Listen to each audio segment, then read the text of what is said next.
The darkness, what secrets does it hold? It's harmless phosphorescence.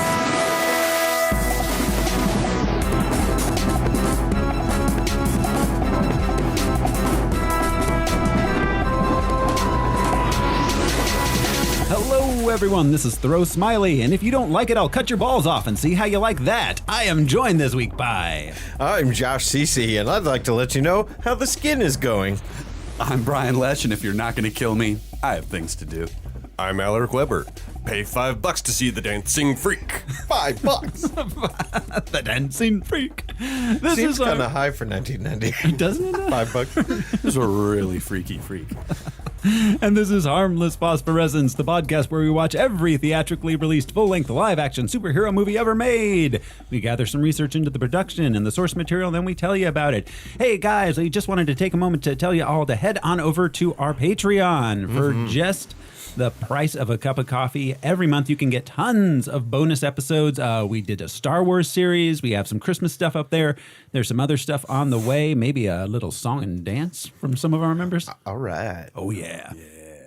Pay $5 to see the dancing freak. $5. The dancing freak. And so this week, though, we are watching 1990's Darkman. Who No foolish heroics, if you please. is Darkman?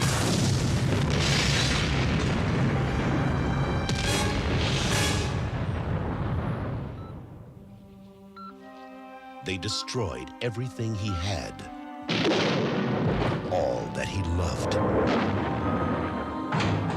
everything that he was.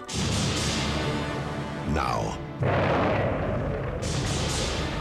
crime has a new enemy, and justice has a brand new face. I was afraid that you wouldn't want me anymore. Of course I still want you. The good news is that I know who's behind our little troubles of late. Finish it. He has the power to look like any man, These two are both sons of witches! but he is unlike any man. I gotta tell you something about me. He's a cockroach. You think you kill him? And he pops up someplace else. In the darkest hour, Julie, who's the real monster here? there's a light that shines on every human being. But one. From director Sam Raimi, Darkman. From the director that brought you something, I'm sure. Darkman. Yes, indeed. That's the first time we watched the visuals with the trailer. Yeah. I usually don't show you guys. That's great. I don't know why. No, it's just empty. Yeah. Yeah.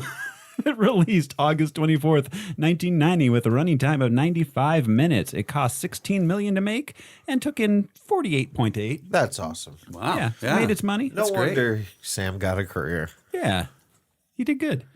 Yeah, this was definitely like, this is why he makes movies. You can see that he has it in him. Just give him more money. Just give him some and money. resources, and he'll make great movies. Yeah, and this is full of like very Sam Raimi idiosyncratic moments, Right. but at the same time, it's a very like traditional action kind of movie. Yeah, yeah. But there were literal tricks that he did that he recreated in Spiderman, which, you know, how more mainstream can you get? But yeah, it did have his touch. It's funny. It's kind of like what we talked about with Burton. Like his style was evident. We just didn't know it yet. Yeah. Yeah, You know. yeah, exactly. With the Danny Elfman's score, was so reminiscent of Batman. Yeah. because he had just did done it. that.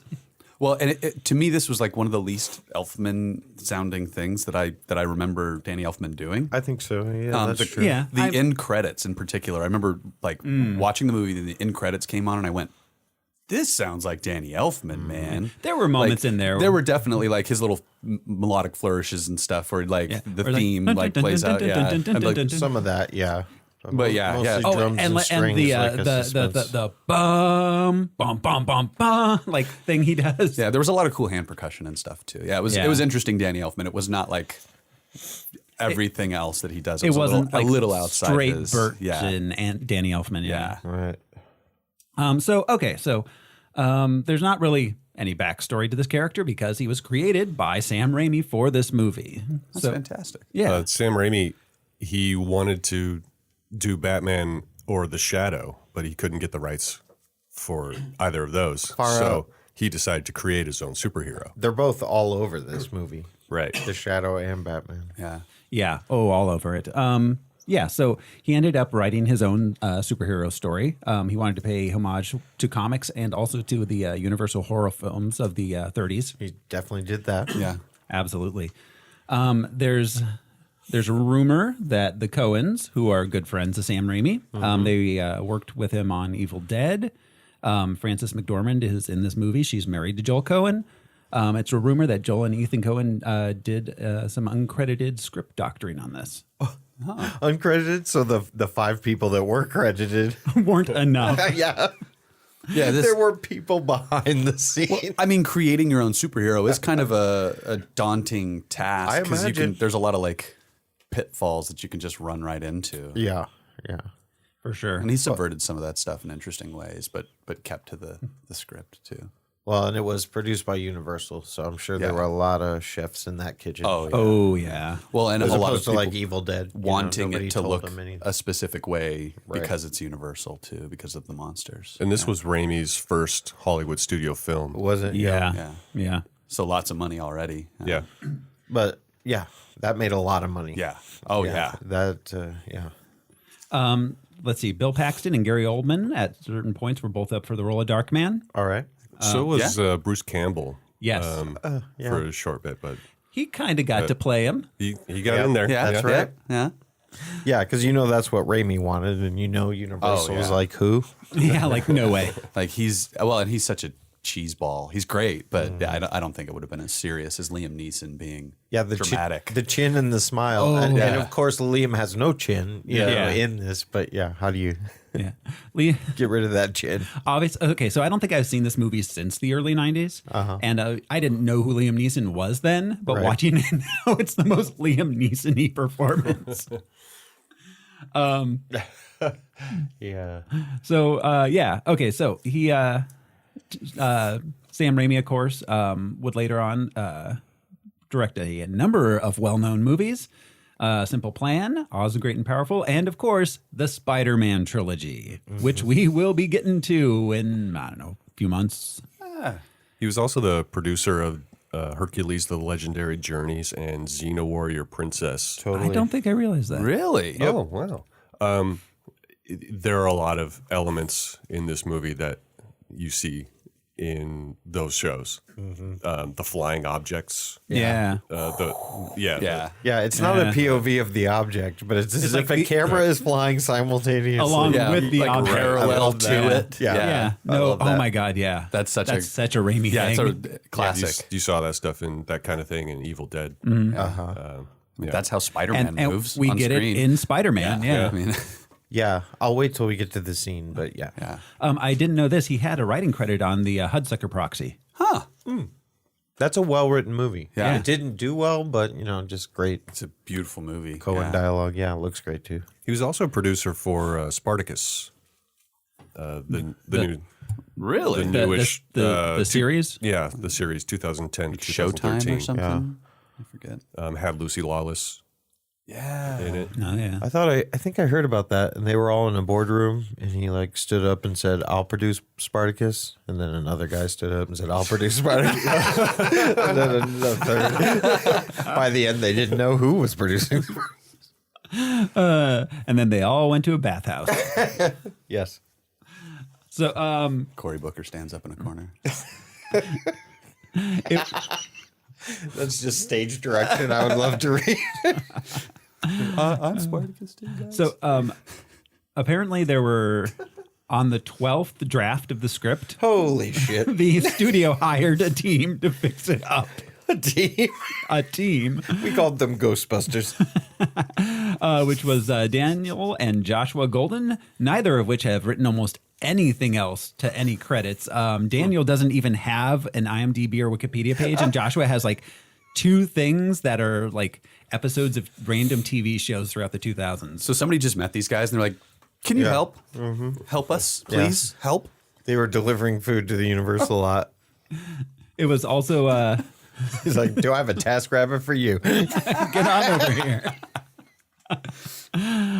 They also put Chuck Farrer on the team. He wrote Sudden Impact, Navy SEALs, Hard Target, I Believe You.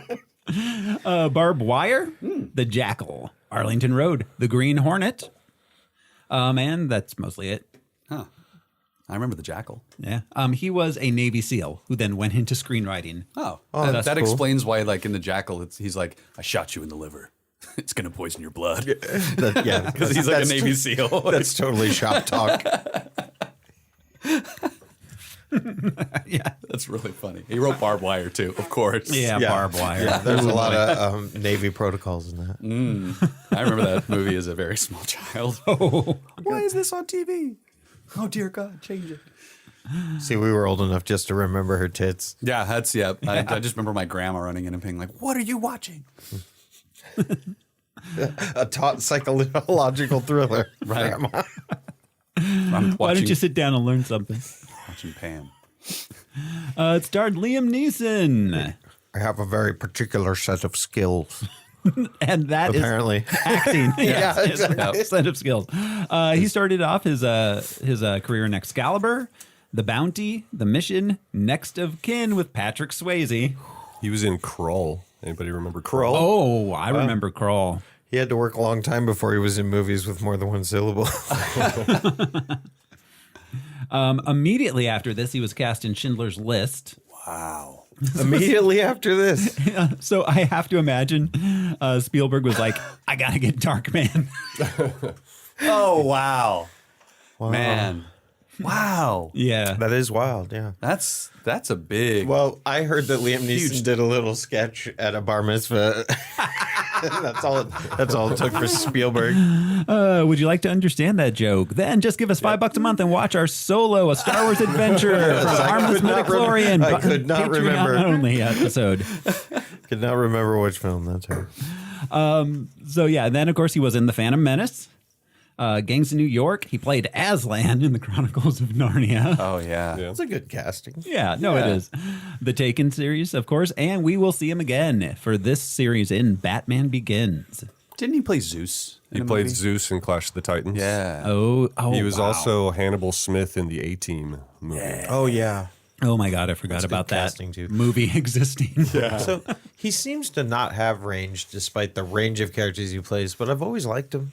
I've always been a Liam Neeson fan. He's one of those guys that like Will Smith. He's kind of just Plays always himself. right. I love when he raps the song to the movie. William Hurt. Yeah. Well, he got in a little trouble. He's like, hey, West Philadelphia. getting Schindler with it. Oh, yeah. He did get into some trouble. I do remember that. Yeah. In West. Is it West Philadelphia? Oh, he did get in trouble recently. Yeah, He was talking about how when he was a kid, Yeah, he was a young man in Ireland. there was a crime that supposedly was committed by a person of color, black man, and they wanted to go out and like bash people's skulls in or something like that. Yeah, he said something very it was just like, racist like, about whoa, it. It was holy shit, Liam Neeson. apparently it was a female friend of his who Yeah. had been assaulted, Yeah. and I can't believe in the early '80s in Ireland this kind of sentiment was floating around. Right. They were killing They Protestants. were killing Protestants Yeah, and Catholics all day, every day. imagine looking different. Yeah, seriously. yeah. On a lighter side of things, I was wondering if Liam Neeson wasn't a friend of Seth MacFarlane because he's done a lot of Seth MacFarlane stuff. He was in A Million Ways to Die in the West, 2 episodes of Family Guy as Liam Neeson, Ted 2, and 1 episode of The Orville. Yeah, they've got to be buddies. I didn't see him on the Orville. I must have missed that. I'm sure they're buddies now. Damn. But I bet if nothing else, Seth MacFarlane gets what we're saying right now. Like there's something about Liam Neeson. Yeah, no, there is. There's a reason he's a movie star. Yeah. Regis Philbin from Kathy and Regis. I don't know if you guys remember that from back in the. Of course you do. Yeah. Yeah. I watch that every day with my Regis and grandma. Kathy Lee. I have the complete I've box seen a set. couple. Oh, of course, dude. Got the whole back catalog. I got the munchies. Regis Philbin used to yell, of course, because he always yells, "I love Liam Neeson. I love Liam Neeson." He would yell that shit all the time. He was the most emphatic entertainer of That's all the time. only reason I know who Liam Neeson is. And I remember when he got cast as Qui-Gon going, "That's the fucking guy that Regis is always yelling about." That's fantastic. I was like a little kid, because I was a young kid when that happened. I was like 4th grade when Phantom Menace came out. Right. But yeah, anyways, Liam Neeson. People love him for weird reasons. He's the Neeson. This was that's what we call him, the Neeson. The Neeson. The Nissan Pathfinder. Frances McDormand was also in this movie. She has starred in a number of films, among them mostly the Coen brothers. Blood Simple, Raising Arizona, Fargo, Burn After Reading, Hail Caesar most recently. She won an Oscar for Fargo playing Margie Gunderson. Yep.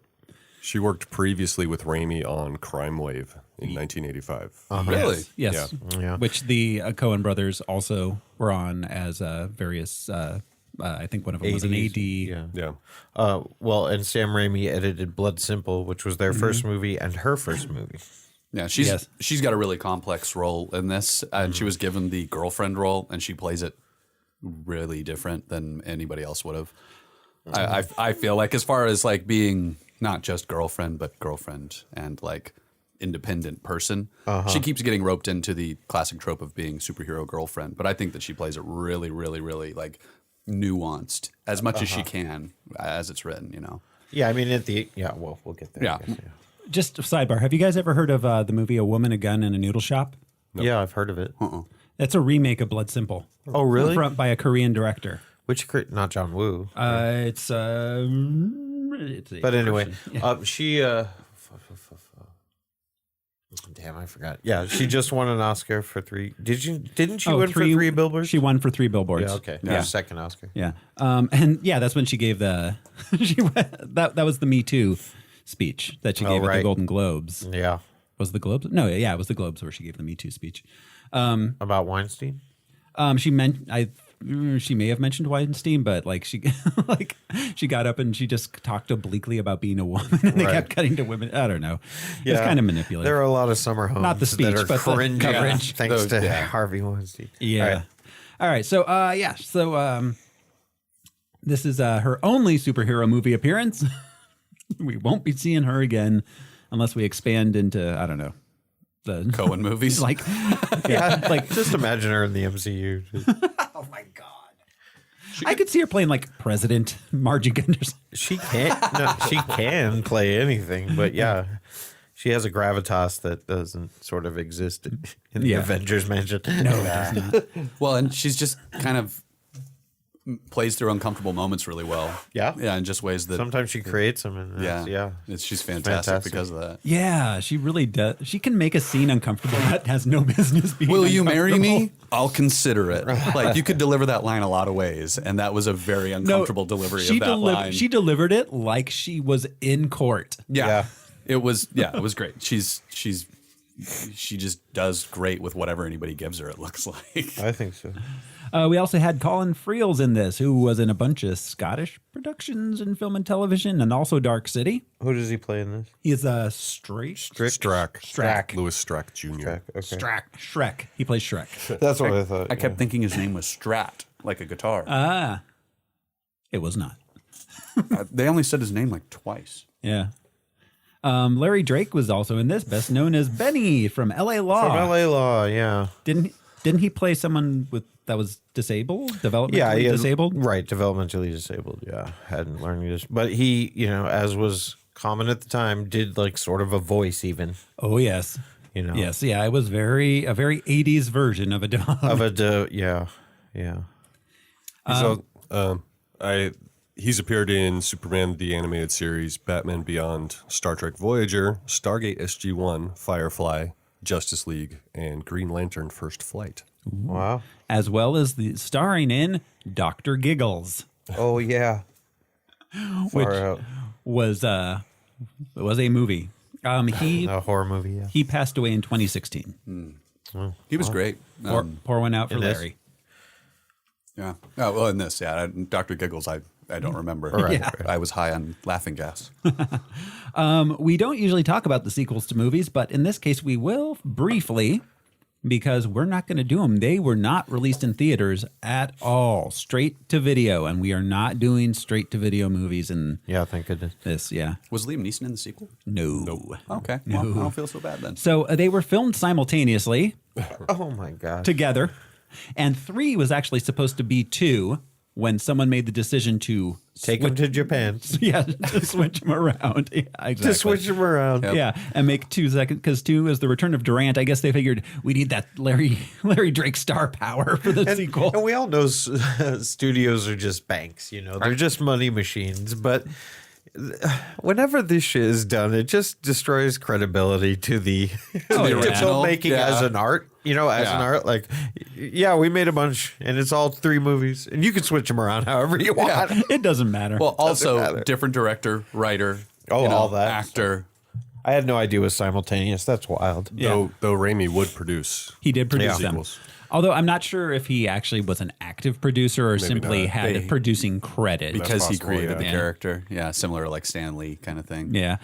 In the sequel, Darkman 2, The Return of Durant, Does Durant come back? awakens from a coma. So apparently he does not die at the end of this movie. Spoilers.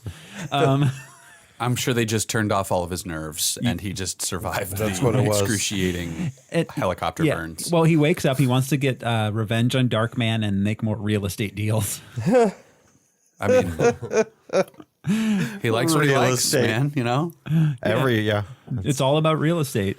I like how he becomes the main villain. Hey, if you Like, think, if you think about it, I mean, even Thanos was all about the real estate. Yeah, kind of. Yeah. Wants to clear acreage. Yeah. Darkman 3, Die Darkman Die. That's It's another German. great subtitle. German for the Darkman, the. Nobody who speaks German can be an evil man. It came out in 1996, directed by Bradford May, as well as the second one was. And there's no real estate deals in that. It's just Darkman trying to perfect his skin, and then there's like a woman dark person or something that he has to fight. Person of color, person of light, or A dark woman, So like somebody else who was also tragically burned in a real estate. something like that. I just I only Accident. glanced at the Wait, so- description. So you said filmed simultaneously, but then you also Yes. just mentioned the guy who directed 2 and 3. So it wasn't just a whole bunch of footage Sam shot that they cut Oh, up? no, they This didn't- guy was also shooting his movie? No. They didn't film 2 and 3 at the same time as 1. They filmed 2 and 3 together. Okay. 2 and Oh, 3 it's, were simultaneous. that clears not it up for me. simultaneous. Toxie 2 and 3. Not kind of simultaneous situation. as That's what I was one. thinking. Okay, yeah. Well, or I thought- Superman Yeah. or Toxie. Yeah. Yeah, okay. That makes more sense. 2 and 3 were simultaneous. Because I was also going to say, like, that movie was a huge success. Yeah. The gross you mentioned, wow. It's like, so it's strange they didn't want to put full backing behind sequels. Yeah, it's weird that they didn't make sequels for the theater. Like, yeah. We saw sequels made of so many shitty movies. I think the market at the time was probably more direct to video kind of thing for this. They probably saw like a huge cheap market where they make Yeah. a sequel No for doubt. 2 million Well, and you make 24 over the next 2 years kind of thing. It's a safe bet. I know at the time I was what, 14, 15-ish. I remember it being considered kind of a failure in the zeitgeist.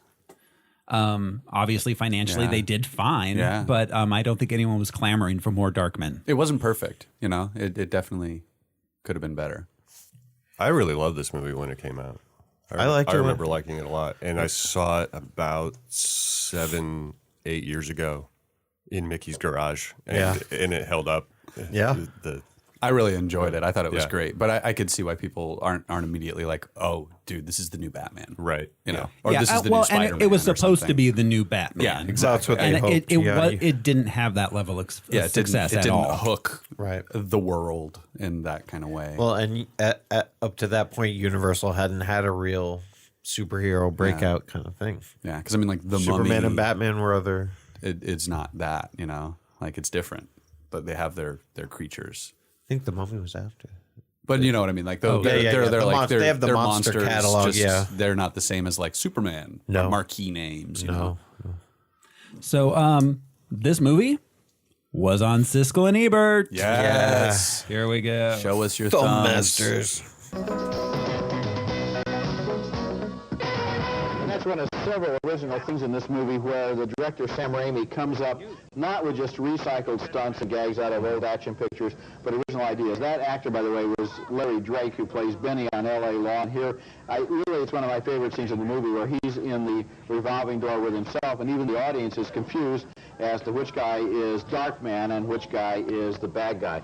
This movie has a lot of original twists to it. One of the things I liked about Sam Raimi in his low-budget films like Evil Dead 2 was that even though he's working in a genre that everybody knows all about, he comes up with new ideas. In this one, the whole sequence where people are hanging from that skyscraper was interesting. The whole helicopter thing where the guy is hanging from the end of the rope, that was well done. The movie itself didn't actually compel me. This Darkman character was not as interesting as Batman or Dick Tracy or or Superman for that matter, but the direction was worth seeing. I think the direction is the best part of the picture, except that I'm going to challenge you on one thing, which is I thought that the character of Darkman was more interesting than, let's say, Dick Tracy. Here is a guy that is really conflicted. I mean, he has a skill, which is his science, and he's scarred now, and then it's the same thing as like the movie The Fly, where the girlfriend doesn't know who he really is and doesn't know why he's troubled. I think that this guy is not the typical vengeful hero that's so obvious. If you really want to go back to the beginning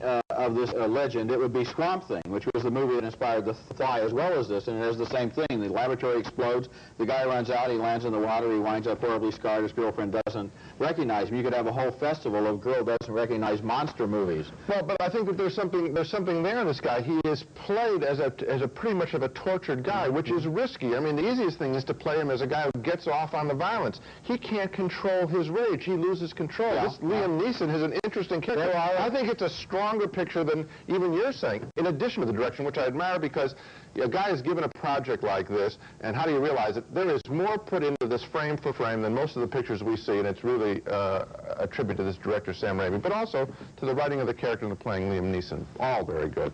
Coming up next, reviews of Wild at Heart, the new film from the co-creator of Twin Peaks, and Steve Martin stars in the mobster comedy My Blue Heaven. You don't take that. This is Darkman, 1990. We ready, boys? Yep. Aye, aye. Oh yeah. Let's do it. Let's get dark. We open on a Riverside warehouse. Gangster Eddie Black is meeting with rival Robert Durant. Well, he's on the phone, and I swear his first line is, "Yeah, I'll be there." I swear. I think it's, "Yeah, I'll be there," but That Michael McDonald. Oh my God, this character. Oh, he's great. Yeah, he comes and goes way too fast. He would have been an interesting, like, sub-gangster. Yeah, I would have. Instead of, But then the Trenchcoat Mafia shows up. Yeah, so They're all in trench coats. everybody, Robert Durant, who's been moving into his territory, Black has his men disarm Durant's men and then threatens him. I'll cut your balls off and see how you like that. Not very much. And did you see all the weapons they took off of them? There's a pair of nunchucks. Oh, yeah, and one of Eddie Black's guys had nunchucks too. Yes, I noticed that. Brass knuckles, a few guns and knives. There was some great sound effects as they dropped the weapons to the ground. The brass knuckles in particular was where my ears perked up. I was like, oh, this is fun. They're just dropping stuff on the ground now. So they get inside, and then Durant's men pull out some hidden weapons and take out Black's whole cadre. One hidden weapon. Yeah. Right. So they take out his entire gang with one gun. Right. Which they had just had, the entire gang had guns drawn from the balcony, or like the railing inside this warehouse. Yeah. Two levels of coverage. Yes. One man with a prosthetic machine gun. Right. He's got the prosthetic leg. The wooden leg that's got a machine gun in it. But Durant also had a gun. He started shooting a huge revolver. But he was frisked. Yeah, they didn't explain that. And then the guy with the one leg, he's just hopping around. Why not just lay down? You're that way less likely to get hit with a bullet. Yeah, it's true. And no hopping. The character's name was Skip. Oh, that's hilarious. Boo. But what's great is then there's the shootout. They take down most of Durant's, but they lose a lot of guys. So many that it's just 4 of them. But it seems like the plan went according to plan. They're like, Yeah, Durant's cool with how it went. Yeah. Like, well, 15 people were just there to die. there were cars in shipping containers Yeah. Yeah. with people with guns in them. Oh, right. Oh, The cars oh, wait, that, wait. like, busted out of the shipping container. Okay, at full speed. So did Durant plant the cars? No, the those cars were the cars Eddie were Blacks. Yeah. They were blacks? Which, by the How way, did Durant win? why is his name Eddie Black? Yeah. No. I had to say it. I Couldn't he know. have been like, Well, it's an underworld Eddie name. Johnson? It's an alias. you know? Yeah, but I mean, once you Yeah. cast an African American, it becomes an issue. Yeah. So Now. the cars. Well, yeah, in 1990. Yeah, well, wasn't. we can't go back. Yeah. To make I'm everyone just saying, woke. like, oh my God. The cars. He has men with guns in cars in sealed wooden Having shipping coffee. shipping boxes, sealed wooden shipping boxes. Yeah. ready to go. Wooden ones. And they burst out at full speed. Do Like, they make wooden they got a shipping running boxes start. that big anymore? Aren't they just those big metal containers? Yeah, right. You just When get I was a shipping longshoreman, when I was a kid. So, yeah, I cannot figure out how Durant won this. That was incredible Sam Raimi stuff, though, with the Yeah. exploding wood. Oh, yeah. and those angles, the Just- Sam yeah, Raimi angle yeah. is so great. The looking with Durant with one eye closed, shooting the gun at people. Uh-huh. That was very, So then Durant tells Black that he's going to be taken over and cuts off his fingers one by one. I got 10 with his cigar clip. thing. That's his thing. Yeah. Yeah. Oh, yeah, what's his? Yeah, I have 7 more points. 7 more points, yeah. Oh, I did make note of the cars in the containers because I said that Durant invented the indoor drive-by, or Black invented the indoor drive-by. Because, yeah, the car spins around in a half circle, shooting everybody. That's genius. So then we get a credit sequence and then cut to a lab where Dr. Peyton Westlake is 3D printing a nose. 3D printing. And he uses those things like you used to see at like with the pins the that long you stick your pins. face in. Yeah. That was that really used to be at Spencer's. clever effects work, though. I think the Oh, practical yeah. effects, the way that they made Yeah. it look, even today, I was like, That looked I buy this. really good. This is neat. I kept trying to figure out if it was CG or like some sort of matte thing. Yeah, Well, it seemed practical to me. I don't know. If I'm sure it was. Yeah. 'Cause he is such a master of special effects, and he doesn't get the credit. You know, like Yeah. people like Michael Bay get credit for that shit, but like Sam Raimi, from the word jump, he Yeah. had special effects just down. Well, and just thought of film as a vehicle for these kinds of things too, and used Right. them to Yeah, his exactly. advantage. Why yeah. have two people standing and talking? Yeah, exactly. When you can put the camera down here and have somebody's face fly across the screen. Yeah, no, totally, because it's a visual medium, so do Yeah, it. absolutely. Yeah, no, the guy. the effects work in this movie are just perfect, spot on throughout. Yeah, that whole lab was great. It looked like it could have fit into any comic book movie. Oh yeah, 80s labs are the best. yeah. They So all have a vat of acid, right? all of them. It was like the Ghostbusters goo coming out of the bathtub. Or the big cauldron of Kool-Aid that Arcane had in his Return of Swapty. Westlake's trying to develop synthetic skin, but it keeps disintegrating at exactly 99 minutes. Neither he nor his lab assistant can figure out why, but he's determined to keep trying. Yakatito. Yes. Oh yeah. No, later on when he's like, "Oh, not yet, Yakatito, my friend." He had been his father, mentor, Yeah. trainer. They're the Raj same Al Ghul. age. Yeah. That night, he and his girlfriend, attorney Julie Hastings, look at some old slides How's and the skin going? make. That's what she says. And then we get cinema's one and only love scene between Frances McDormand and Liam Neeson, and it's just as sexy as you think it'll be. You think? It's really awkward. Lots of elbows. Yeah, those are not the skills he has. The next morning, Westlake gets coffee on an important paper, and Julie makes a phone call. The silhouettes on the movie screen was pretty cool. Yeah. Yeah. That was fun old Hollywood. Yeah, you know. totally. Again, using the tricks to look good. And it was- Exactly. yeah. Film tricks. That's watching, and I was like, Sam Raimi is just all these cinema tricks, but I was like, but it's fun. It's so much fun. It's so fun. He nods to so many great things. Julie makes a phone call. It seems she's discovered a memo about Belisarius, that suggests that developer Louis Strack Jr. has been bribing members of the zoning commission. You're like von Hoffenstein. Right. That was one name. There was a really cool Liam Neeson setting the coffee cup down was really subtle, but that was a really brilliant move because it marked that piece of paper for the rest of the movie as good story. The coffee stain. Oh, that's the Belisarius memo. And like giving it some abstract name was whatever, but that coffee stain was the identifier. I just thought that was really neat. Yeah, that's it's a visual storytelling. You can't just say Perfect. Belisarius. If you were a deaf person and you watched this movie, you would be able to follow those beats all the way Hell through. yeah. Absolutely. That's a you great know? point. Yeah. It was. I thought that was neat. I was like, that was great. clever. Yeah. It made it Fingerprints, important. Yeah. Plus Because without that, it'd be like, wait, a paper? Yeah. Wait, did I miss a Did conversation? he just about- shoot that dude for a memo? Yeah. Yeah. Well, yeah, and plus, and and it serves two purposes because it's a nice little character moment with Westlake and She's Julie. very serious. Yeah. He's kind of a Bruce Banner-y kind of dork. You Yes. know? Yeah, like absent-minded professor guy. Yeah. She wants it checked up on this Belisarius memo, and she hangs up. And despite Westlake's protest, leaves for work. He follows her into the street and proposes. She says she'll think about it. Does whistling actually stop cabs? Okay, can a cab driver hear a whistle? And know it's you? Also, that cab was not where you would whistle for a cab. It was like Random on beat another out. street, like turning the corner. Also, They call it Little Chechnya. Well, and he like clearly knew her. He's like, "Oh, hey, what's up? I remember you. Well, Like also- we do this every morning." Right. also, they're clearly in L.A., which is Yes, not they are in known for LA. like its fleets of yellow cabs driving around. Yeah, that's downtown and not the nice part. Yeah, it was a really weird part of LA that they used. Yeah, L.A. in the late '80s. Yeah. A little coffee shop. It You was know? by the river or by the bay or something.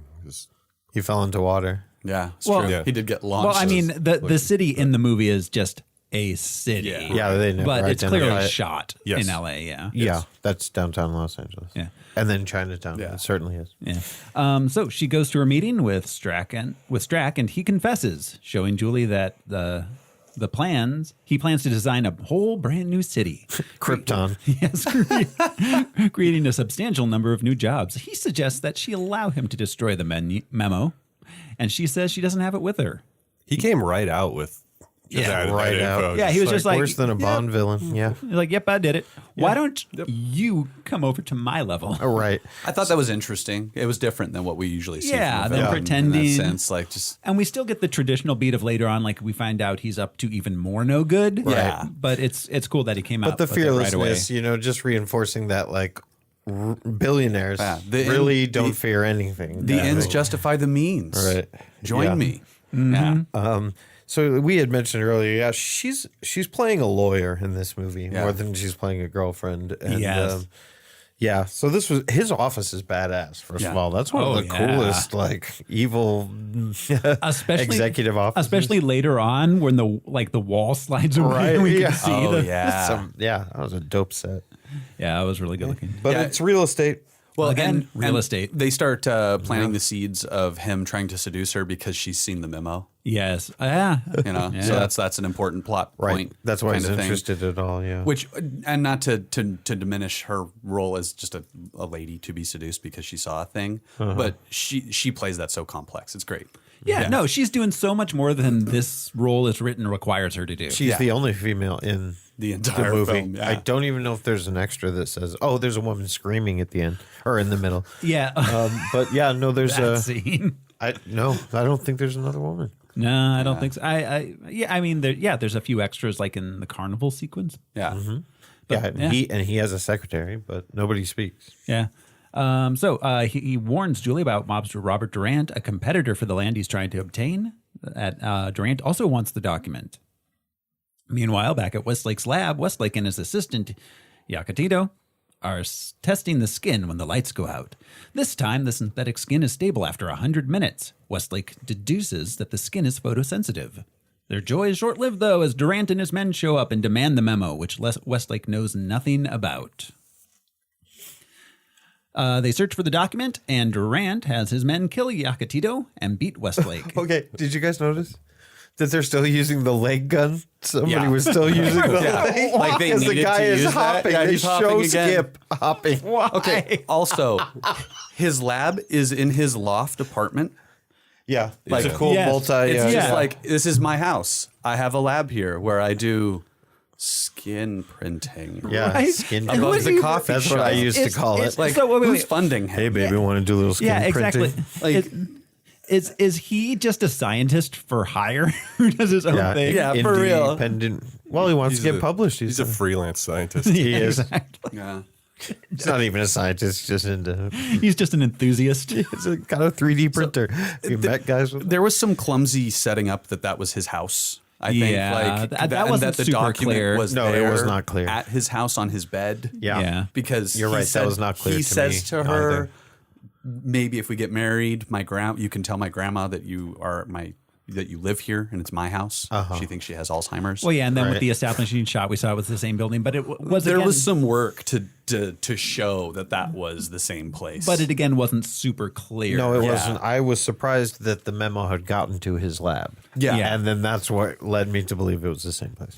Yeah, exactly. it was clean though, because then his house is gone and he has nowhere to go. Exactly. Yeah, that makes sense. I guess. So We want our memorandum. But Raimi did a good job, like I think, the of lamest trying villain. to tie this thread through all of these things to clean I think up he did. this mess. Yeah, it's actually You know, not, it's not a little messy messy. script. You know, No, I think it would have been otherwise had Yeah. they not said those things to establish that was the same location. yeah, no, it all makes Yeah, sense. I see that. I just don't think that I think they needed an extra shot or two or Yeah, something exactly, to make it a little more like clear. a doorway shot from inside the bedroom I was out going to to the say, lab. while they're like sort of, cuddling or something, maybe a machine goes off. yeah. Yeah, well, yeah, or like we just see him walk upstairs to the lab at one point. Yeah, Just exactly. something that says Something like that. clearly it's the same place. My middle I think that finger's would have ready. been worth having like a coffee shop facade with Yeah. stairs in the back or something would have really established that as more real. Yeah. But yeah. Anyways.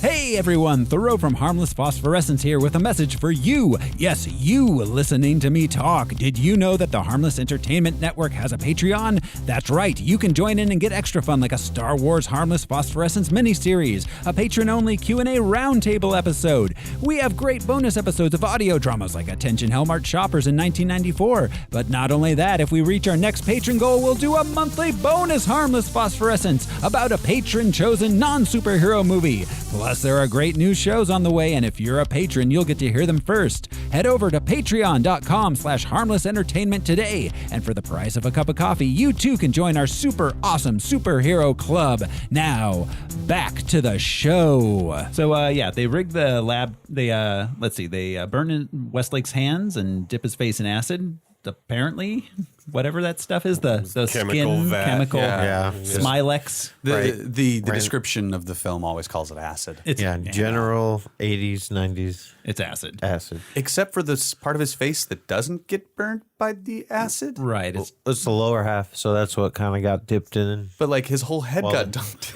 Yes, it did. He's got a big well, spot that's or still maybe Liam the Neeson-y. explosion burned part of his face away. Yeah, that's true. Yeah, because when he's crawling towards the lighter, his face is not as badly damaged as it was, as we see later. Once the explosion. Yeah. Yeah. So they rig the lab to explode and make their exit. Westlake crawls across the floor in an attempt to defuse the bomb. Julie arrives just in time to see the building explode. I always loved the drinking bird mechanism for, Alien. for blowing up the Right. Stupid bird. hitting for igniting the lighter. I liked that too. Ignites Yeah. the gas. The bird bobber. A weird suspense that's comical as well. Yeah, and it's a superhero villain kind of thing. Yeah. to Yeah. do. Yes, totally. Yeah. Did he lot just of carry that in his Frankenstein pocket? Or notes. that was in the lab? It was in the already, lab. right? So again, it would already kind of been set up. Nobody referred to it, but you could see it by the keyboards. Yeah.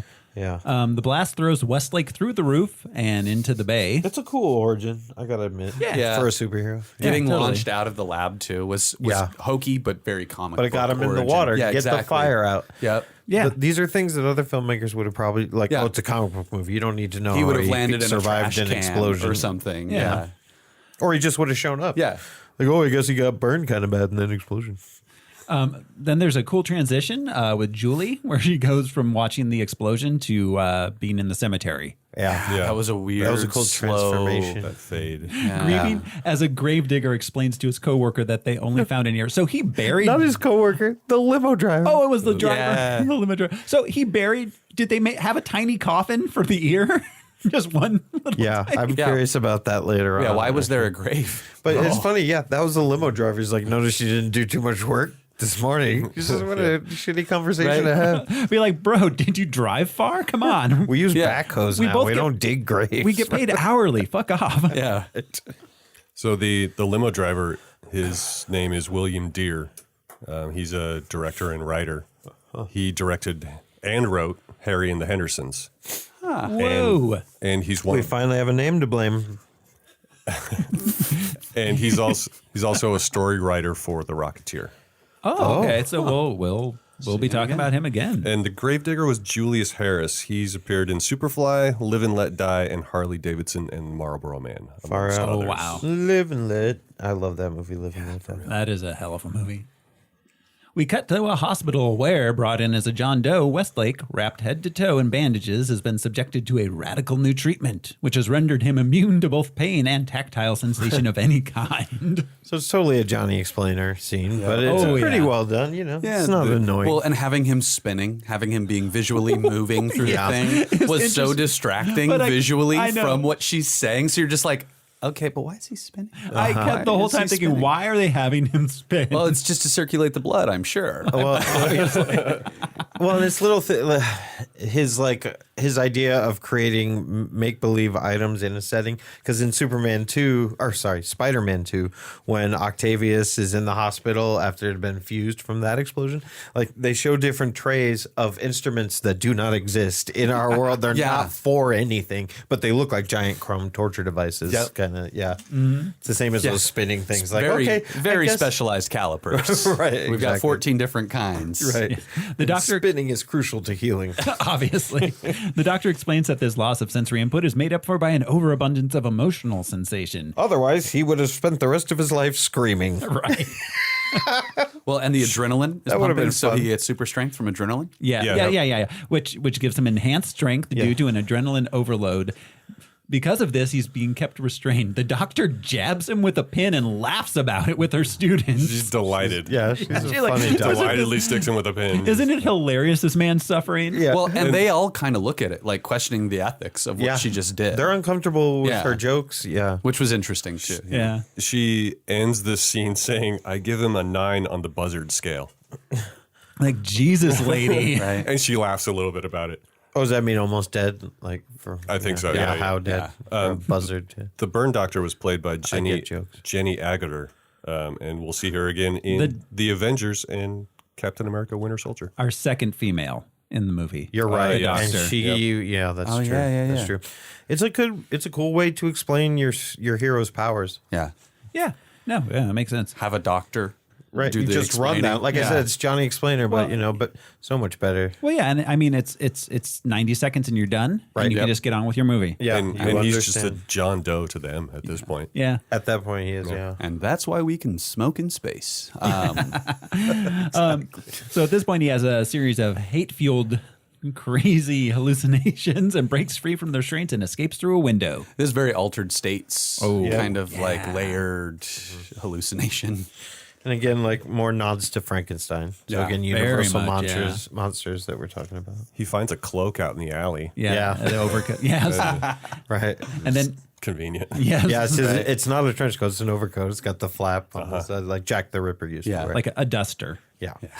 It's probably worth like $400 or $500. Probably. Luckily, it was right in that dumpster. Right. He finds Julie and tries to talk to her, but his horrible appearance scares her away.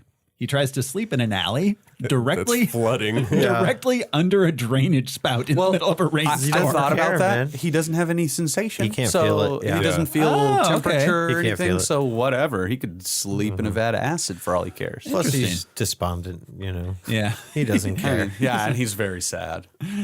Turn around. Oof. He still hasn't even seen himself yet, right? Not yet. Yeah. Oh, yeah. No, he So he doesn't. still thinks he's beautiful. It's like, why did she abandon me? I'm still going to enter that pageant. I can't feel my hands. I can't feel your hands either. Right. He goes back to his burnt out lab where he cuts off the bandages from his face and lays eyes on his deformed visage for the first time. He ain't too happy. Again, sorry. But yeah, again, Frankenstein, the reflection in the pond, you know, just like loses it. But a cool touch, we don't see him yet. Yeah. Yes. Oh, yeah. We actually don't see his full face until near the end. That's true. I have the time when we get there, but his face is slowly more revealed through the movie. Right. Bit by bit. Which I thought was really, not to say tasteful, but like strategically done in a cool way. Yeah, totally. It was a lot better done than in The Toxic Avenger when he had to walk backwards so we couldn't see his face. Right. Just hiding his face constantly until, boom, you see his face for the whole time. Are you saying Sam Raimi may be a better filmmaker than Lloyd Kaufman? I think I might be saying that. Yes. Yeah. Sorry, Lloyd. It wasn't for suspense. It's that when Lloyd filmed those scenes, the guy wasn't in makeup. They couldn't afford to put him in makeup. Walk backwards. Walk backwards.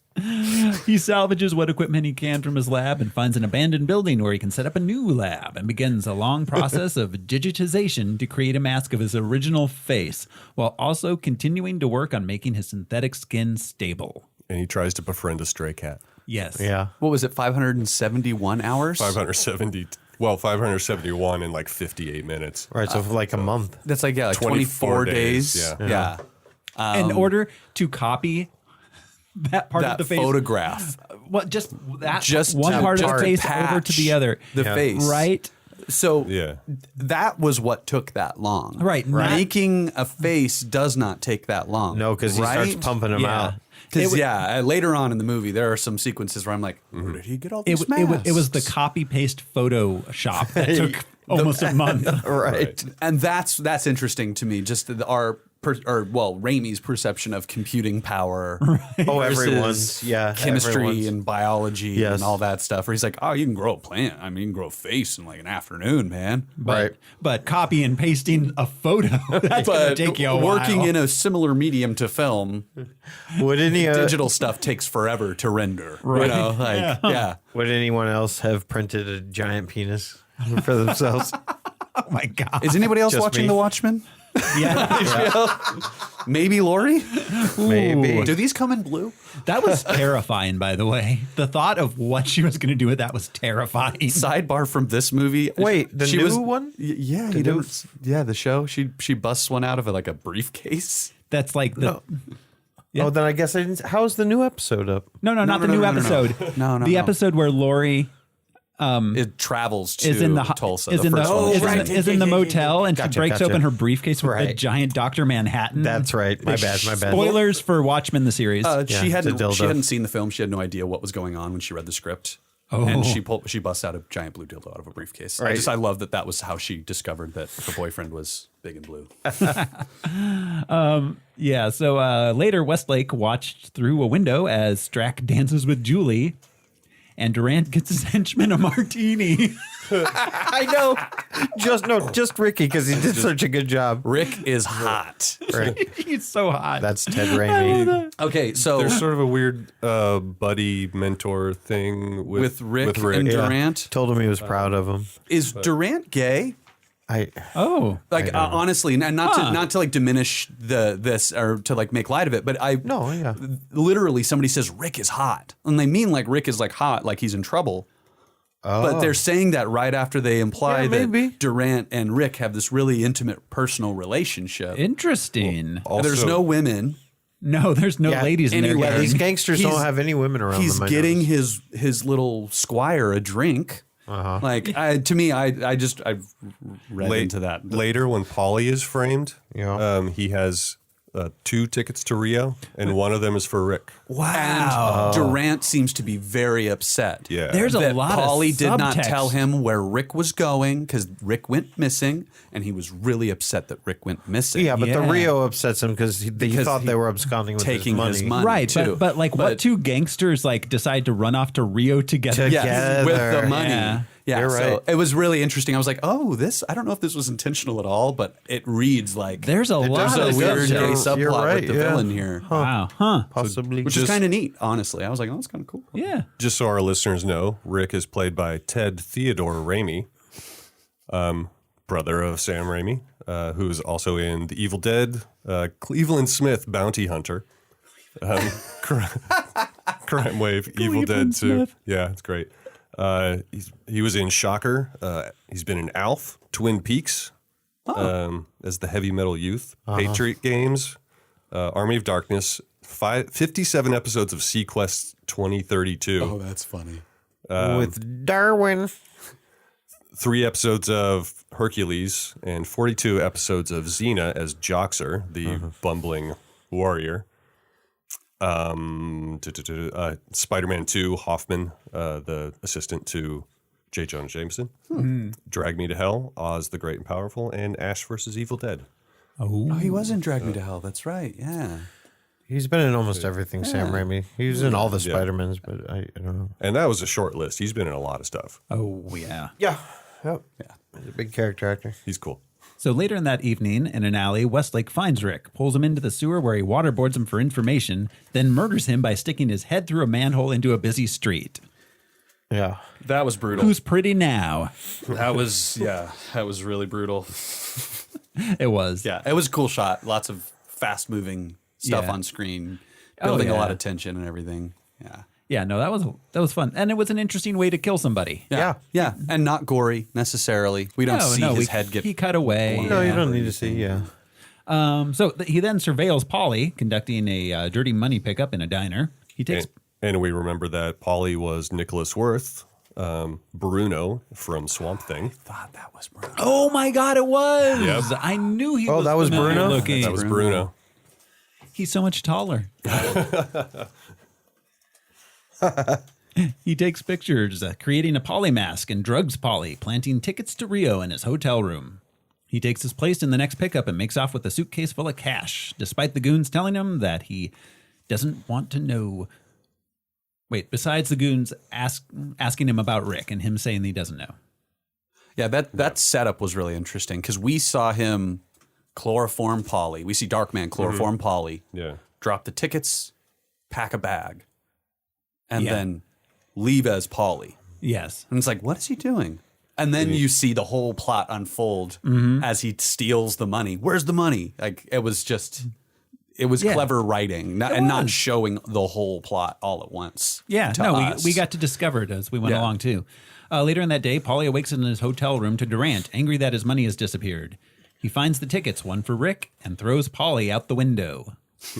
Well, Polly, have a nice flight. Have a nice flight. So Darkman is still sitting directly underneath the building at a bus stop doing nothing because he's not waiting for the bus. Yeah, he wasn't. Why is he waiting for the bus? Right? Why is he still there? Shouldn't he Wouldn't be- Durant have noticed him on the way in? So weird. It was a weird setup. Yeah. Yeah. So then Was that Polly's girlfriend or somebody who recognized him? Or she just recognized the face of the man who hit the car? Yeah, she just saw that. Right, And then the dead man, then the fake Polly mask. Yeah, and so she screams as Westlake, dressed as Polly, runs away as his face starts to melt. Which was our first instance of the mirror person on screen kind of thing, which is a fun thing that they do throughout the movie. Westlake then spends some time contemplating the situation. He wonders what he's become. Yeah, and that's when he does his little dance His little rage with his the Tin Man. the Tin Man thing. Funnel. He's dancing for the cat. his like freak rage. Yeah. $5. Control the rage. Control the I am a scientist. It's like a Mountain Dew commercial. Control the rage.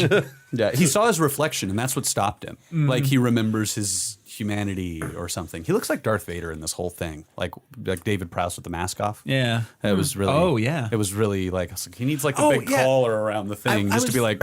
I was thinking that at the end when we Yeah. saw his full face, he gave me like real like Anakin on Mustafar vibes. Yeah. So finally, his face mask is complete. Westlake decides to surprise Julie in the cemetery, which is the best possible way to do that. Right. Hey. That's just my ear. So Julie seemed aware that he was in a coma. No. Because at the cemetery she was shocked and she freaked out, and then he convinced her that he was just in a coma. I see. Okay, that makes sense. And he has to leave to go back for his treatments really quickly. Yeah. I got weekend at Bernie's with his face. They do a lot of stuff in 99 minutes. Like a lot of stuff. Yeah. Like just getting across town could take 99 minutes. Yeah. Right. Yeah, depending on traffic. Yeah. First, you take the 10 to Laurel Canyon. Then you'll want to. I feel like that alone is going to cause my face to melt. We've got to. Can I meet you there? Yeah, exactly. Which he wears the tape over his face when he's wearing the poly face. Yeah, I noticed that too. Why That's not wear strange. a fucking ski mask and like some goggles? Why does he like need goggles anything? off, ski mask Wouldn't off? the skin mask work better if it was contact? But I mean, to skin keep it, to skin? but to keep it out of the sunlight, that way you can extend your timeline. Like I'd wear a ski mask and like some goggles instead of having to unwrap all these bandages. Where he's like, "Well, I saw a bandage, but at the end, walking around." At the end, Durant rips the fake mask off, and he has his Darkman bandages under that. Yeah, that's weird. But that's a good point. Like, just wear a mask to protect yourself. Yeah, but yet the face looked 100% realistic, even with the right. It looked like it was tight on his skin, but it's not the protecting. Multiple mask thing later on in the movie too. There's a couple of moments where mask over a mask. Right. Yeah. It's just the bandages underneath don't make any sense. Well, I mean, he plays pretty fast and loose a number of times. And I don't know, not to overanalyze this movie, but there's a lot of stuff that's really tight, and there are a lot of things where he's just like, fuck it, whatever. That night, so he and Julie have lunch. Then that night, he surveils Durant, making arrangements to extort some Asian Americans while tending to his finger collection. Peyton is his name. His name is Peyton. Yeah, Peyton. That's just weird. It's a weird name for like a Peyton Westlake. It was kind of awkward throughout. Just not a name. When she said Peyton, blah blah blah, I was like, what? Isn't Westlake a neighborhood in LA? I think. No, I don't know. Yeah, I don't know. Anyway. Yeah, I think it might be actually. I think it is. Yeah. But I just thought that Peyton was a weird name, and I don't think we hear his name as Peyton until later on in the movie. I don't think Julie she says calls him Peyton, but Like, in everyone the else beginning? calls him Westlake. I didn't remember her saying it at the beginning. Maybe I just missed. In the beginning, I'm not sure. Yeah, either. but she says to it be a few honest. times throughout the movie, but everyone else calls him Westlake. Yeah, it was just weird. It's weird every time that she called him that. It just felt unestablished. I was like, are we calling him that now? Is that his name? Yeah. He heads back to his lab where he makes a Durant mask and practices his Durant impression, which he uses to frame Durant for an armed robbery. And to do a few nights at the Comedy Store. Right. Durant's arrested, and Westlake assumes his place in the Chinatown meeting. Well, he gets him arrested because he holds up a gas station with the Durant mask and Yeah, says, that's I right. am Robert He looks Durant. right into the security camera. This is my phone number. I need the Robert money. L-R-G, whatever. We have film of you. I love that he gets like let out. Right. He makes bail. Yeah, he makes bail. Like, Oh, of course. Yeah. He's a criminal. Of course he makes bail. Big time gangster. Yeah, he gets out on bail and rushes to the meeting himself. The meeting he was pretty badass as a tough guy. The Westlake Durant. Oh yeah, so he's got his cigar. Right. He hesitates for a moment, like he has this long dramatic pause, and then he says, "You'll provide the revenues owed to us by the time I finish this cigar." Right. He pulls out the cigar and then he clips it in half. Yeah, so it's so tight. even shorter than half. Yeah. And lights it. Well, I think. And then he holds the lighter underneath his hand. His fake hand. And then the guy's just like, "Yeah, Bob, you win." Yeah. I think the pause was he was shocked that they weren't paying Durant. Yeah. Like he just assumed he was such a badass he couldn't imagine He was someone just going to walk in there. Yeah. Yeah. Oh, they're standing up to him? like maybe, yeah. Yeah, and that was a really ballsy move. Yeah, it was interesting. Just that was a weird sequence. He cut the cigar in half because he was low on time. He had like 8 minutes before the face melted. He's like, I got to get the fuck out of here. Totally. Give me the money. I can't have this conversation go on any longer. Exactly. Yeah. So so he gets the cash and heads out, but he runs into Durant in the revolving door while exiting the restaurant. They tussle. Durant's goons can't figure out who's who. Shoot him. No, shoot him. Westlake ends up with the money and makes his getaway as Durant looks on, disturbed at the melting Durant face that Westlake leaves behind. Just sitting on the sidewalk. I think that fight went on too long, the whole mirror dude fight. Yeah. But it was great. It kind of did. It was great for the first 10 seconds. Yeah. I love that Hung Fat says that he doesn't have the money because the value of drugs have gone down. Right. People just don't like drugs anymore. Have you seen the NASDAQ this morning? Yeah, Hung Fat. That's my nickname. He goes on a date at a carnival with Julie. Again, it gets a lot done in 99 minutes. Oh, yeah. Hey everybody, Thoreau from the Harmless Entertainment Network here. Do you like music? I do, and I know a lot of other people that do too, so we decided to start a new show. It's called A Personal History of Sound.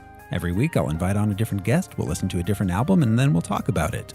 And if you become a patron, you can hear it first at patreon.com/harmlessentertainment. Don't worry though, it'll be coming to a free feed near you soon enough. That's A Personal History of Sound from the Harmless Entertainment Network, coming soon. He almost confesses his situation, but decides against it after seeing the crowd react to a freak show. Does Sam Raimi use a carnival in every movie? He's into carnivals. He does like carnivals. Does he have one in his backyard or something? He's like, let's set up a carnival. I'm filming another movie. He finds the innate creepiness. Also teeth. Yeah. Oh, yeah. A lot of teeth in Sam Raimi movies. He's freaked out by teeth. Or he wants us to be freaked out. He's like Dolly with ants. I'm just going to put teeth everywhere. He tries to win a stuffed animal for her at a rigged carnival game, and when the carny tries to cheat him, it causes Westlake to lose his temper, breaking the carny's fingers. Just in half. That made me wince. Well, it's good. He's like, I want the pink elephant. It totally reminds me of Teen Wolf. You guys remember Teen Wolf? He's like, I want a keg of beer. It's the same vibe, just like high stakes for nothing. Well, and he is still raging when he's turns to his girlfriend and says, take the pink rabbit. Take the fucking elephant. Take the fucking elephant. Oof. That's when he catches himself. Yeah. Yeah. Right yeah. as- Oh, and the screams, the Sam Raimi screams, where it's like, yeah, I love those. Yeah, and again with an altered states peeling open the screen Yeah. for Right. weird texture and flames and stuff. Following the Yeah. baseball as it flies by, like we were saying earlier. Exactly. Yeah. That. And and then What he there's the misses 3 lightning and the times. fire and the skull. Yeah. Yeah. Electricity and wind are also Sam Raimi staples. He's got some stuff going on. Julie's horrified. He flees as his face begins to melt. Running and crying. Running and crying is funny. I don't know why. Running is funny. Crying's funny. And put them together. It's like Oreos. Cracks Oh my me gosh. up. She follows him back to his lair and discovering the discarded mask.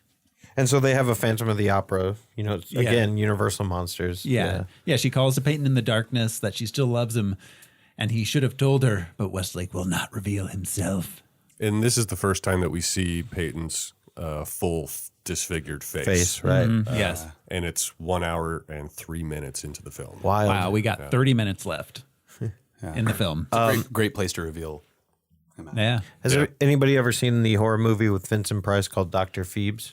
No. No. Google it sometime. Looks exactly like Raimi's Darkman. Interesting. Once he's finally revealed.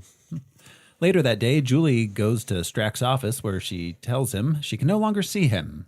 He's... It struck me how able she was to look past the bribery from the beginning. Like, Right. Yeah. This shady guy. She is a lawyer. Yeah, that's true. Right. But and she admitted there's no proof now. Right. You know, so maybe, just that clinical sort of like, nothing I can do. But she still kind of got involved with him. Like She did. Yeah.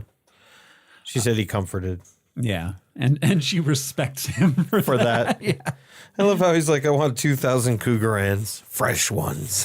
Fresh. The fuck is fresh gold better than? No old gold. It gets all musty I want to smelling. be able to eat off it. So Julie finds the coffee-stained document. Right. When he's called away, he maybe shouldn't leave that laying around. Why not on his shred desk. it? Why not go ahead and shred it? For real. Just destroy the evidence. But no, he leaves it on his desk, covered by nothing. When the woman whose fiance was killed for it comes to a meeting.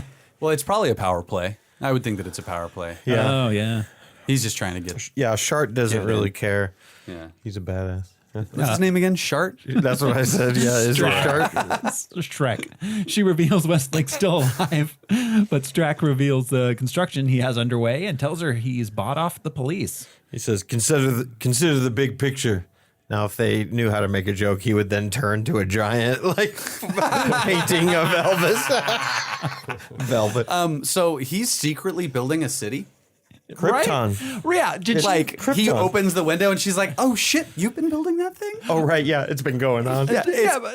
She's surprised. Didn't she see it? Yeah. Outside. Coming in. Right, because at the end of the movie, it's business as usual. After the showdown at night, Right. and she comes down, they're already at work building the bottom of that thing.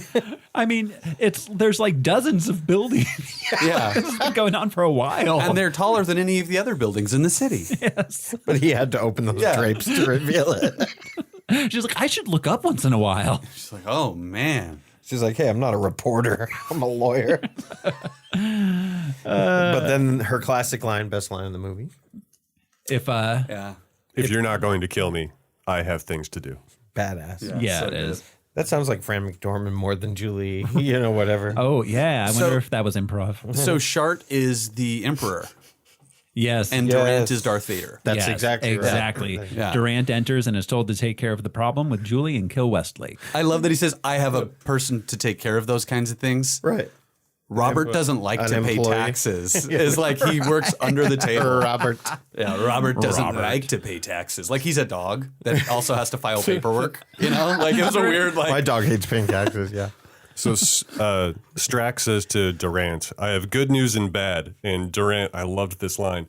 Custom dictates that you render the bad news first. Yeah, apparently he's a protocol droid all of a sudden at the end. Custom dictates. No, but I love it too because they show her, but she doesn't speak. His secretary is a much, much older woman, like a little woman in her 70s.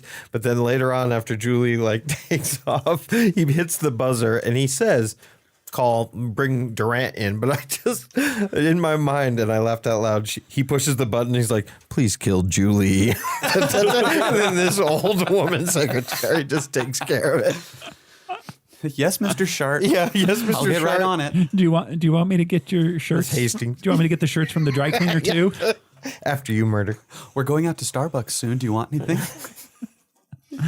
Venti. So she is like kicking ass. His girlfriend. What is her name? Julie. Julie is Hastings. kicking ass. She's like, if you're not going to kill me, I'm going to leave. Bye. Peace out. And I literally wrote in my notes, like, she's such a badass. Such a badass. She so leaves. badass, yeah. She was independent until they kidnapped her. Yes. Like, I was like, then she got out of that. yeah, I was like, fuck yeah. Oh, fuck your kidnapping. Oh, yeah. And the She horse shows you rode up in on. and he watches her get kidnapped. And I was like, oh. Yeah. So Damn it. several times, right as she's about to get to a building, something terrible happens while she's outside of the building. Right outside. Yeah. That's why she doesn't know about these buildings being constructed. She's just constantly running into trouble in the streets. She has a lot of PTSD about entering buildings.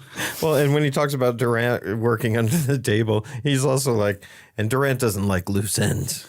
Does anyone like loose ends? Every movie, yeah. They don't like loose ends. None of us do. Yeah, tell me. I like a loose fringe. I mean, I don't know. You guys. Yeah. Tell me. Ropes are great when they're loose, laying on the ground. Yeah, tell me what business real estate guy loves to have a bunch of stuff not taken care of? Loose ends. Yeah. Oh, he hates those. And tomatoes. So Julie goes to Westlake's lair where Durant intercepts him just outside. Durant's men attack Westlake with automatic weapons. The one dude in the purple suit who was holding it like between his legs, crouched down. The Joker suit that he's wearing and then the scar face. Was that the guy with the long hair? Mm-hmm. Yeah. Yeah. The character's name was Smiley. Smiley. I caught that. Yeah. He was the actor brother. The actor was Dan Bell. And Danny. We're not going to see him for the show, but we've seen him in Wayne's World 1 and 2. Oh, that's how I recognize one of the crew. One of the crew. That guy. The really okay. stony guy. One of them's a Deloise. That's like setting up the mics and stuff. Yeah. And they Okay. So Durant's men attack Westlake, and Westlake flees to the roof, where Durant himself and a helicopter tries to take him out with a grenade launcher. There was a really funny yippee-ki-yay at one point in Yeah, this was there? from the crew, where he's like, yippee-ki-yay, and I think it was the Mexican guy. I forget his name. Rudy Guzman. Guzman, that's right. Yeah, that's right. Yeah. Chingo tu madre, Smiley. Is that you? You did say that's right. I wish I had not could say I've never heard that phrase before. Oh, yeah. We all grew up in the Southwest. Yes, we know what that is. Yeah, there were some high budget effect shots that he really pulled off. The helicopter stuff was rad. And Butch, or whatever that guy's name, Paulie, when he fell off, that was quite a fall for a stunt. Oh, God, yeah. And they didn't that was cut. huge. They didn't cut until the drop, the fall. Everything with drop. the helicopter was amazing. Like hanging on a rope from one helicopter over another helicopter. Like, that's just tense. Yeah, I was like, whoa. Well, yeah, and like they were That's really a 3 helicopter shot. Yeah. Yeah. They were really filming that in downtown LA. Right. Like, he got 3 helicopters and flew around downtown LA. You're right. With a Of dude course, there hanging was out of the him. third one, but it's like we were saying earlier, of like, it's not the camera's point of view, or, it's not the person's point of view, it's the object. So This is the only scene I remember from this movie from my childhood. It's a badass Yeah, action just scene. the guy dangling from the helicopter That's- being chased by another helicopter. That's what I always pictured in my mind about Darkman. Yeah. Once I saw it, I was like, oh, I remember That this. and him running along rooftops, jumping from explosions. Right. Yeah. Westlake, his hair looked good hanging from that helicopter. He's all the skin is computer, but the hair is Prel. Well, and speaking of explosions. Yeah. And the water bobber again. Oh, right. He prints the water bobber using the flesh printer. Or the hologram machine. Was that a... No. He was just doing the hologram. He didn't print it. Right. But how did it set off the lighter to do the explosion? Well, he had to go out and buy a water bobber and a lighter. So he set up his new lab. His new lair / lab. He bought a new camera. He went out and got the water bobber. Because you can't have a lab without a water bobber. I was under the impression that he printed that. No, he didn't print Like the water it was bobber. made out of like blue and red and white ear He just stuff. Like there's cartilage in that. That'll hold up. I'll just print it out of ear stuff. I've got that stuff just laying around my lab. I'm just imagining Darkman going to Walgreens and be like, water bobber. I need one of these. My other one happened when this happened. Also, can I get some ointment? Right, some ointment, something to rub. some kind of balm. You think he put ointment on because he could still die of an infection. Yeah. So why does he have a because so he was filming the water bobber and the lighter and projecting the hologram. That alone, that technology alone would be worth so much. Yeah, we still don't have holograms. We have 3D printers. I mean, we have holograms, but not so that they're functional. Yeah. Like movies told us. So it wasn't made out of human flesh. No. Not well. I mean, that could be headcanon.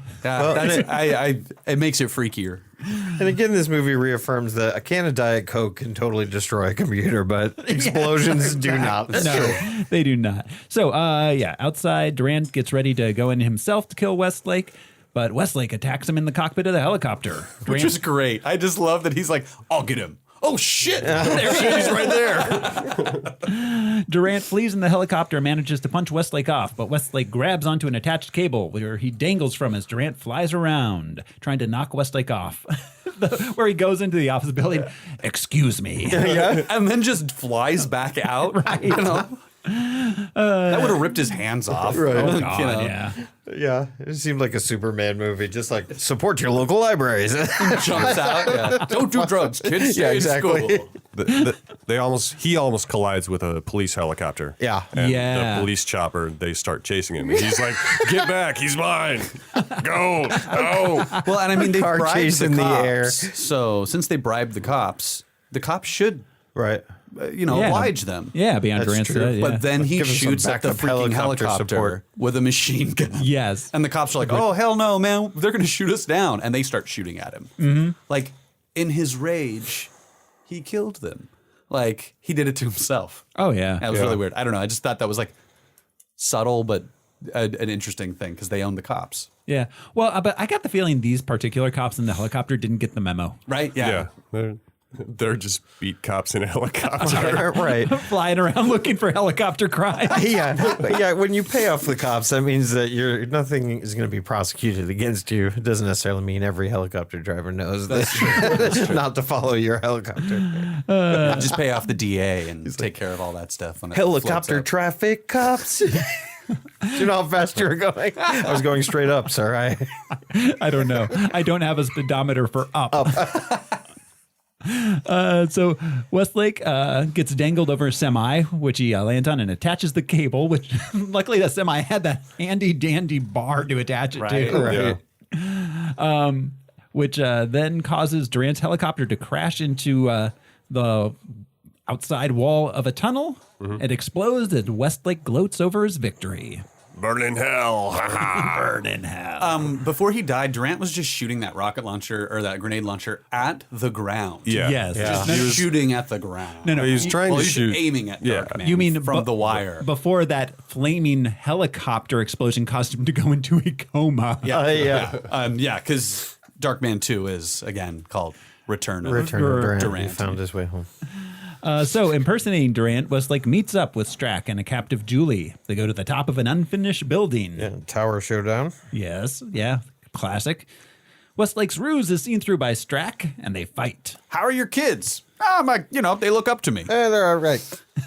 Yeah, I don't know. That reaffirms your point. Yeah. Because then Strack's like, he doesn't have kids. Maybe. And I had made the note of like, Durant has children, but then he says that line, but that's why he says that line. And that's maybe another breadcrumb as to why he doesn't have kids. Well, he just knew. Him and what's his face?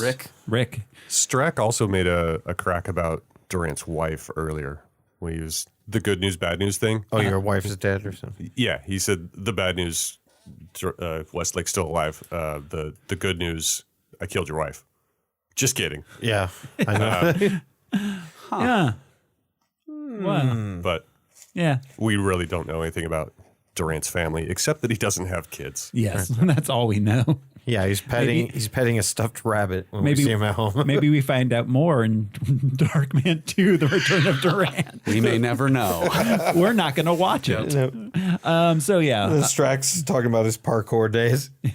Yes, I know, just jumping around. 5 inches. Parkour. I thought that was great. That was a great little thing for a villain to have is that confidence at that kind of altitude against a guy who doesn't feel pain. Right. It's kind of an interesting matchup. Yeah, it's like they both have a superpower. Yeah. Well, and he speaks like a villain. He's like, look about you. All you see here. Look about you. It was kind of Ozymandias a little bit. Right. 5 screenwriters that were credited. Yeah. Look about Apparently 7, because 2 were not. The Coens thought Look About You was fine to leave in. Yeah. Ugh. Well, I can actually see the Coens thinking that was fine. But it is kind of funny to say when you're standing above nothing. You know what I mean? Like, look about you. That's to indicate your environment and the ground. It's like, there's nothing about me. Whereas, like, I'm standing on a girder. Look at this city might be more direct to what he's trying to say. Or even look around. There you go. That includes up to the side. I don't know why I liked the line. He's talking about the steel, and he says 5 inches wide and 650 feet down. Yep. With the dramatic Raimi shot of the entire drop down to the rebar poking up. The clearly spikes. setting up. So they start to fight. Julie falls, but catches herself at the last second. Looking at that, I was like, how the hell did she get I thought about that. I paused that. I rewatched that like 2 times. That made no sense. That was impossible. Honestly, physically impossible.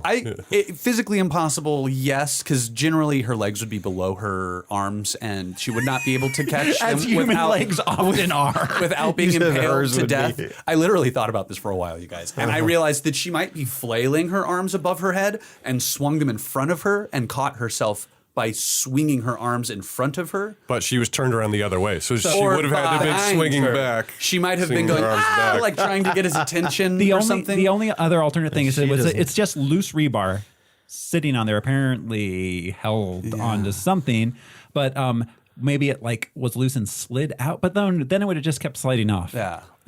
Or she's Kitty Pryde, but her powers only work on rebar. Specialized. So either way, Julie doesn't die. And then Max Schreck uses a rivet gun. Strick says that killing him Max Schreck. would not be something that he could live with. Westlake drops Strack, remarking, "I'm learning to live with a lot of things." Right. Why would he assume that Westlake has a code Right. by which he lives by? Right? Yeah. Is it like Strax read a lot of comic books. The science code? Yeah. The rivet gun, worth going back to, he's shooting the rivet gun at him, and he rivets his hand onto the girder. Yeah. Yes. And thinks he has Westlake trapped. He's got him dead to rights. But also it was riveting. it was riveting. You saw that coming. Right before that, he's walking up to him, shooting the rivet gun at him. He's like 2 feet in front of him, and he keeps missing. Yeah. He's terrible with that. He's terrible with that thing. He was not trained on that. No, in his, no, he was in not. his days on the high steel. Steelies, they called us. So yeah, Peyton rips his hand off of the rivet to get him at a disadvantage. Yeah, because I think maybe he doesn't realize that he doesn't feel pain. Yeah. It closes the distance. That rivet gun thing was so cool. It looked like a weapon from like Alien or something. Yeah. Also, the blocking of this fight scene made no sense. When they were dancing around on the girders, it made a lot of sense. But the moment that they started moving from that horizontal space, like vertically, and it started to make no sense. He's shooting the rivet gun straight, but on different levels. It was really weird. No, it made no sense at all. Which kind of sucked. I was disappointed that at that climax of the thing it fell apart. Like, it would have been easy just to like edit it cleanly. It looked like maybe they had some trouble in the editing and just salvaged it as best they could. Exactly. That's, that happens, and it could have been worse, I'm sure. Yeah. Did we mention that Julie has slid off the rebar and starts to fall? And just so after he drops Strack. No, just before. Oh, it was before? Yeah. Okay. He lets Strack go, he drops him. Stops paying attention to Strack, grabs one of the pulleys to swing over to catch Julie as she's falling. Yeah, there was some weird pulley stuff too. That was like he pulled the goon off the rail with the pulley. Yeah, that was kind of cool shot, but just some of that stuff didn't make sense visually in space. Christopher Nolan totally ripped this off, though. Yeah, seriously. Oh, yeah, for the end with of the Joker. Yeah. Right down to some of the things that Strack is saying about the, symbiosis, like, you need me, I need you, kind of. Oh, yeah. You made me. Strack tries to convince Westlake to work for him. Right. Yeah, we should work together. So it's basically that scene, if you ask me. Yeah. This is, again, we were talking about Nolan ripping off Batman 89 for stuff. Right. Yeah. Right. Julie then tries to convince Westlake that he can still return to his old life, but he tells her he has changed on the inside as well, and he cannot subject anyone to his new heartless nature. I can live with it now. I don't think anyone else can. So luckily my teeth are fine. Are they though? Didn't lose a one. Look at these pearly whites. Look at them. Can we get you a brush? That's strong teeth. Yeah, they're just out there. They're just hanging out there. He's like Freddie Mercury, man. Don't look at me. Yeah, Peyton That's a fun he says line. Peyton is gone, so he just like accepts that he is like this dude, No longer who he full of was. rage. He is not. Well, yeah, he says, "I am Darkman." Well, and I like that he Only explains that it's not just physical; it's mental. Yeah. He's like, I'm fucked up I've on changed. the inside. I changed. I want to kill people now. Like, maybe we shouldn't be together. Peyton is gone. His outgoing lines. Lingual. He says, "I'm everyone and no one," and he's Bruce Campbell. Yep. Yeah. Yes, That chin. And then he says, "I'm everywhere and nowhere. Call me Darkman." Yep. that's right. So so he runsters away from Julie, puts on a mask. She can't find him, turns, and he's Bruce Campbell. And He's says lost in those the lines. crowd. And she's asking people in the crowd. That was a great like heartstring kind of thing at the end. Like, whoa, where are you at, Peyton? Mm-hmm. And Bruce Campbell, he's credited as Final Shemp. Shemp. This goes back to Sam Raimi's love When they of were the younger. love of the Three Stooges. But also in the Evil Dead movie, a lot of the characters were called like fake Shemp. The evil characters. I have Bruce Campbell's autobiography, and because he knew the Raimis when he was younger, too. But is that how they? It goes back to like a teen inside joke they had. Yeah, That's awesome. they were friends in high school, right? Yeah. Yeah. So the Shemp, they used to call each other Shemps. Yeah. That's funny. Well, I got to hand it to him. The 3D printing of body parts is pretty cool. Yeah, some of the visual Yeah. effects were the best that we've seen by Yeah. far. Yeah, like the hand coming out of the printer. Like as cheesy as that shot was, I gotta hand it to it him. looked great. Yeah, it looked great, and the hologram, like faces and stuff. Like, I kept wondering if those were CGI. Yeah. And both of his hands were damaged, but he just made the one. So we know which hand he jerks off with. It's Just the keeps left. it in the dark. It's the left hand, yeah.